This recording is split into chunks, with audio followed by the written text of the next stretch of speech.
Torah, soit pour la réussite, le rétablissement rapide, Refoua Shelema pour Raphaël Moshe Nissim Ben Kamil, pour la Refoua Shelema de Eliyahu Hananel Ben Ruth Mesodi, la Refoua de Nissim Ben Rivka et de Rivka Bat Menana. On a vu, Yaakov Avinu, il a souffert pendant des années chez son beau-père, chez Lavan, et il décide en fin de compte de prendre fuite. Yaakov Avinu prend fuite de Lavan et il repart en Eretz Israël. Rachel Imenu, la femme de Yaakov, la fille de Lavan, avant de partir, elle rentre dans la chambre secrète de Lavan où il avait ses idoles, il les servait, et elle vole les téraphim. Elle vole ses idoles et elle les prend avec elle dans son voyage et elle les met sur le chameau et elle s'assoit dessus. Et quand ils arrivent dans un endroit où le soir ils doivent camper, elle prend ses idoles, elle met dessus des pots et elle fait de ça un matelas et elle dort dessus. Lavan, évidemment, il rentre chez lui à la maison, il ne trouve pas son gendre, il ne trouve pas ses filles, ses petits-enfants. Il est furieux. Il rentre dans sa chambre pour demander à ses idoles, pour faire une prière, et il ne trouve pas ses idoles, et il court furieux derrière Yaakov. Il lui dit que tu t'es sauvé, que c'est tellement mauvais. Je peux comprendre. On avait des désaccords, mais pourquoi tu as volé mes idoles? Et Yaakov lui dit, moi j'ai rien pris, regarde, cherche. Et il cherche, il rentre dans la tente de Rachel, et elle ne peut pas se lever, elle lui dit, je suis malade. Et c'est en dessous. Et pourquoi Rachel elle lui a pris ses idoles? Et par qu'elle les a pris, elle les a rabaissés. Elle les a pas détruits et brûlés. Elle les a pris et elle dort dessus. Depuis que je suis enfant, toujours, maman nous disait de ne jamais prononcer le nom de maladie terrible pour ne pas leur donner de la force. Quand quelqu'un est très malade, on disait il a la maladie. On ne dit pas quoi. Et les gens comprennent. On ne dit pas le nom du mauvais penchant, le nom du Satan, on ne dit pas. On ne dit pas ces noms. Pourquoi? Pour ne pas leur donner de l'impact sur nous. Quand un homme prononce le nom d'une idole ou de la Avodah Zara, il lui donne une force sur lui. Veshem Elohim acherim lo yishama al picha. Même si tu dis son nom pour te moquer, en fin de compte, ça renforce. Pas lui donner de l'importance. Rachel, elle savait que la force de la Avodah Zara que son papa avait, c'était du fait que les petits-enfants savaient que ça arrive à faire des tours de magie. Mais ils accordaient une sorte d'importance.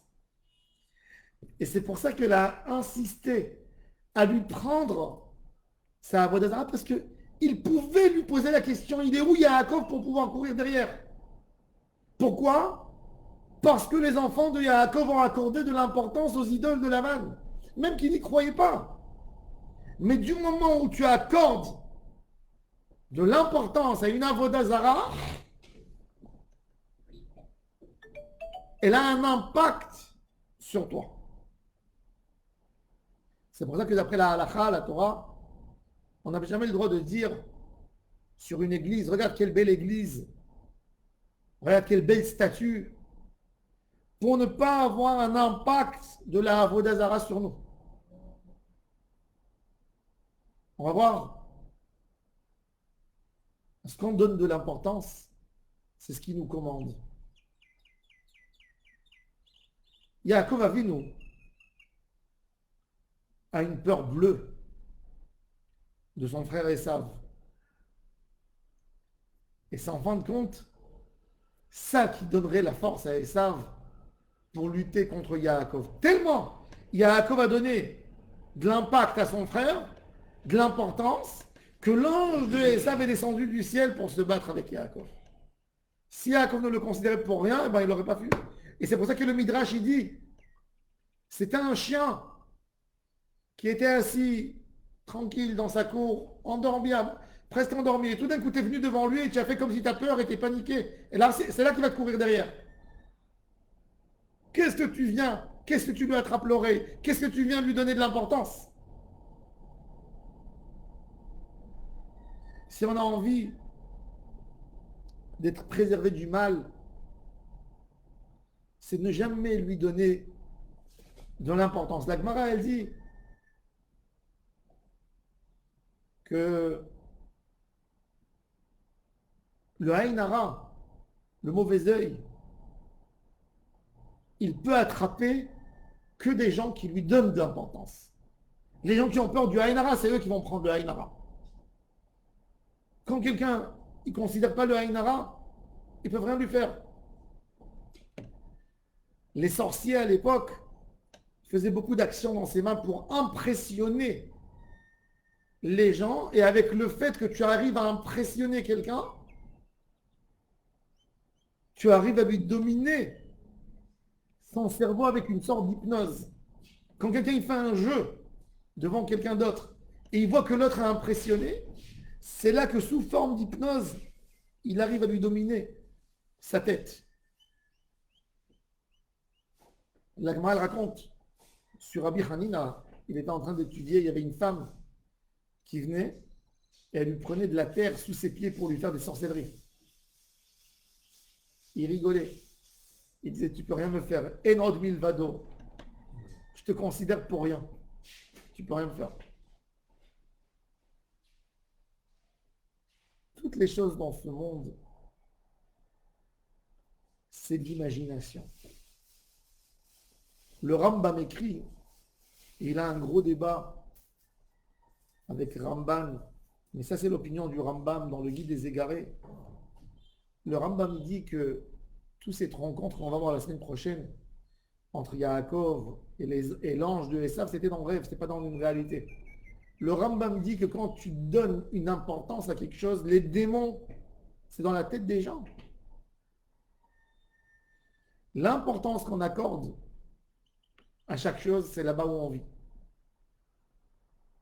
Quand tu es impressionné d'une avoda zara, c'est là qu'elle a eu un impact sur toi.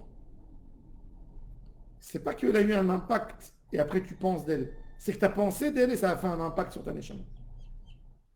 Mais quand depuis le début tu l'annules, elle ne peut pas faire d'impact sur toi. Notre vie, le quotidien de tous les jours,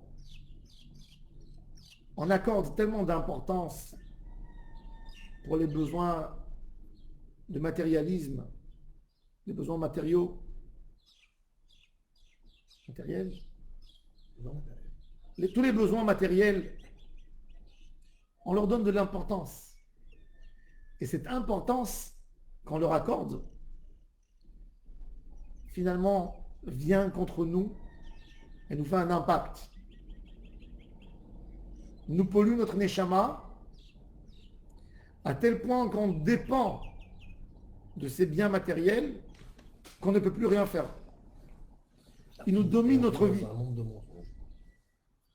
Et l'idée, c'est de s'éloigner du monde du mensonge. Et c'est ce qu'elle a fait Rachel Imenu.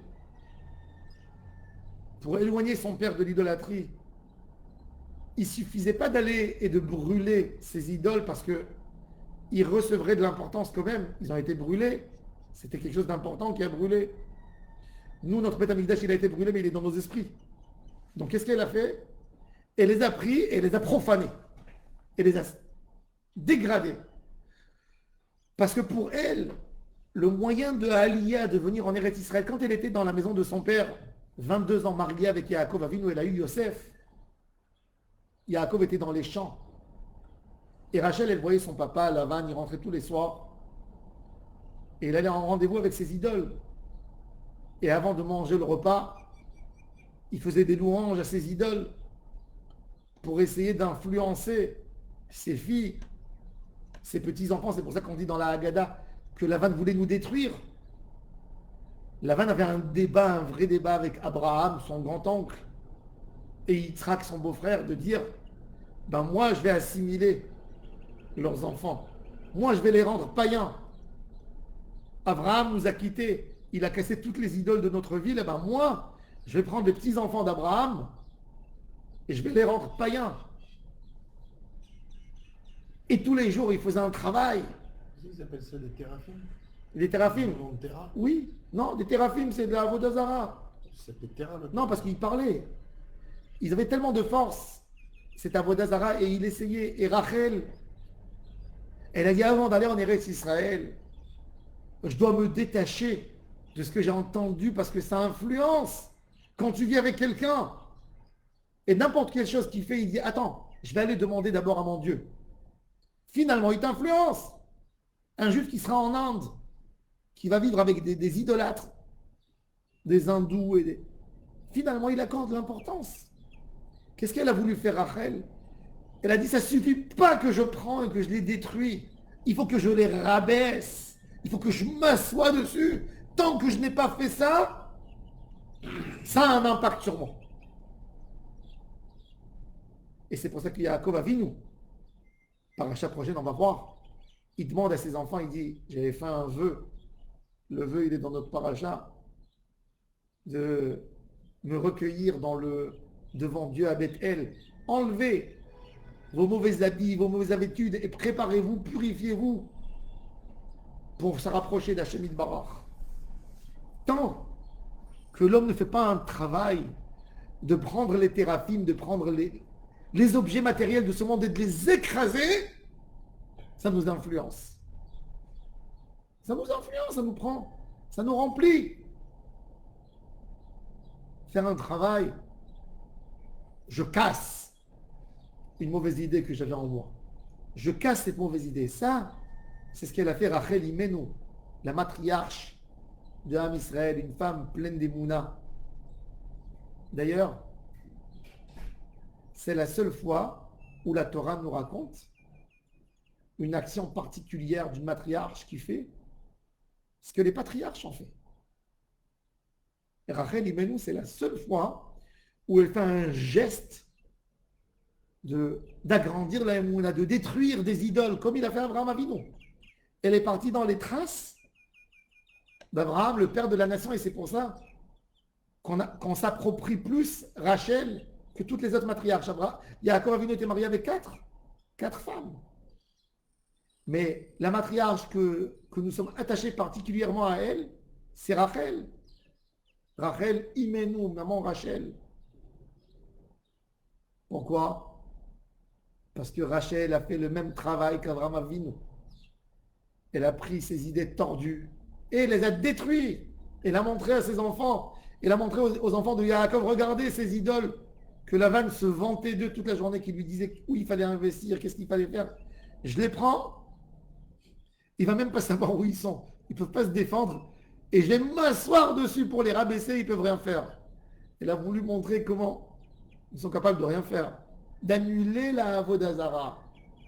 De l'annuler. Pas parler en son nom.